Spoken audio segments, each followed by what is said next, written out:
বন্ধুরা, আমি প্রচুর সাজতে ভালোবাসি, সেই জন্য তোমাদের দাদা ভাই আমাকে কিনেও দেয়। অনেকের স্বামী থাকে সাজ। Hello friends, welcome back to my channel অনুষ্ঠ ব্লগ। সকলকে স্বাগত জানাই। সবাই কেমন আছো? আশা করছি ভালো আছো এবং সুস্থ আছো। তোমাদের দাদা ভাই আমাকে পয়লা বৈশাখে কি গিফট করেছে সেটাই তোমাদেরকে দেখাবো। তোমাদের দাদা ভাই কি বলেছিল সুতির শাড়ি কিনে দেবে, তো আমি ইচ্ছে করে বলেছিলাম যে এখন কিনবো না, তার কারণ তার আমাকে চৈত্রী মাসের সেলের সময় তো অনেক টাকা দিয়ে একটা শাড়ি কিনে দিয়েছে। সেই জন্য বলেছিলাম না, আমি এখন আর সুতির শাড়ি নেব না। তো পয়লা বৈশাখে তোমাদের দাদাভাই কী গিফট করলো ওটা তোমাদেরকে দেখিয়ে দিই। কী কিনে দিয়েছে মেলা থেকে আমাকে। তো আমার পছন্দের জিনিসগুলো কিনে দিয়েছে, খুবই ভালো লাগছে। তো চলো শুরু করি, দেখাই। প্রথমেই দেখো এই যে মালাটা কিনে দিয়েছে, খুব সুন্দর। এটা অনেক দিন থেকে ভাবছিলাম যে এই মালাটা আমি কিনবো। তো দেখো এটা কিনে দিয়েছে, খুব ভালো লাগছে না?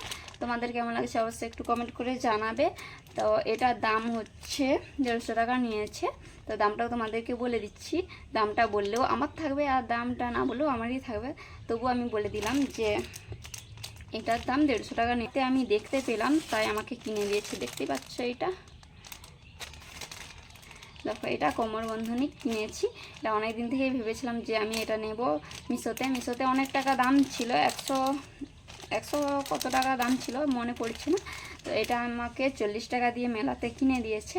তো কম হোক বা বেশি হোক, তো আমার বর গিফট করেছে, এটাই আমার কাছে অনেকটাই আনন্দের বা খুশির বলতে পারো খবর। চৈত্রী মাসে আমাকে ছেলে কি কিনে দিয়ে। বন্ধুরা দেখো, এই শাড়িটা নিয়ে চলে এসেছি, এই ব্যাগটাতে আছে, তো দেখাচ্ছি। এই যে দেখতে পাচ্ছ এই শাড়িটা, তো খুব সুন্দর লাগছে, আমার খুবই পছন্দের হয়েছে। দেখতে পাচ্ছ, মানে আমি যেটা পছন্দ করবো সেটাই আমাকে কিনে দেবে তোমাদের দাদা ভাই কোনো পছন্দ করে না। তো এটা আমার খুব পছন্দ হয়েছিল, এটা আমাকে কিনে দিয়েছে। তো এটার দাম অনেক টাকাই ছিল। অনেক টাকা বলতে আমাদের এই গরিবের পক্ষে ওটাই অনেক টাকা দাম। এটার দামটাও তোমাদেরকে আমি বলে দিচ্ছি। এটার দাম ছিল 1580 টাকা। সেলের সময় তো একটু ছাড় দেয়।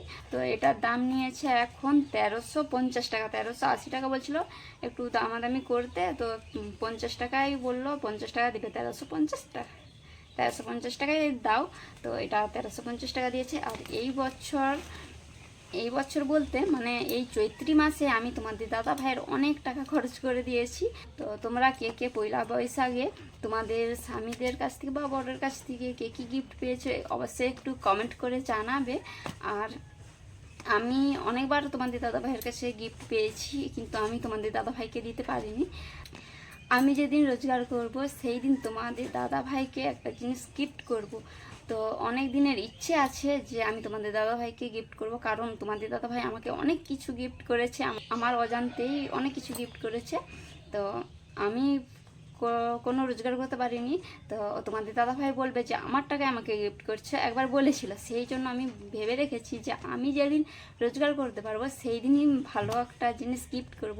তো তোমরা সবাই আমাকে আশীর্বাদ করো যাতে আমি তোমাদের দাদা ভাইকে ওই আমার স্বপ্নটা যেমন পূরণ করতে পারি, আমি তোমাদের দাদা ভাইকে যেমন কিছু একটা গিফট করতে পারি। বন্ধুরা, আমি প্রচুর সাজতে ভালোবাসি, সেই জন্য তোমাদের দাদা ভাই আমাকে কিনেও দেয়। অনেকের স্বামী থাকে সাজতে পছন্দ করলেও কিনে দিতে চায় না, পরতে দিতে চায় না, এটা পরতে দিতে চায় না, সেটা পরতে দিতে চায় না। তো আমি যেটাই পরতে চাই বা যেরকমভাবে সাজতে চাই তোমাদের দাদা ভাই আমাকে সাজতে দেয়, ওতে কোনো কিছু বাধা দেয়নি। তো আমি কি গিফট পেলাম তোমাদেরকে তো দেখালাম। বাবাইকে মেলাতে কি কিনে দিয়েছে সেটাই তোমাদেরকে দেখাচ্ছি। বাবাইকে একটা গাড়ি কিনে দিয়েছে, ও খেলছিল, কোথায় রেখে দিয়েছে সেটা দেখতে পাচ্ছি না। তো ওকে কি কি কিনে দিয়েছে এটা তোমাদেরকে দেখাচ্ছি। এই যে হাত ঘড়ি কিনে দিয়েছে, দেখতে পাচ্ছ, এখানে টাচ করতে হবে। এই যে টাচ করলাম, এখন 5:30 বাজে। বন্ধুরা, তোমাদেরকে তিনটে জিনিসই ভালো করে দেখিয়ে দিচ্ছি। তো তোমাদের কার কোনটা পছন্দ হয়েছে একটু কমেন্টে জানিও।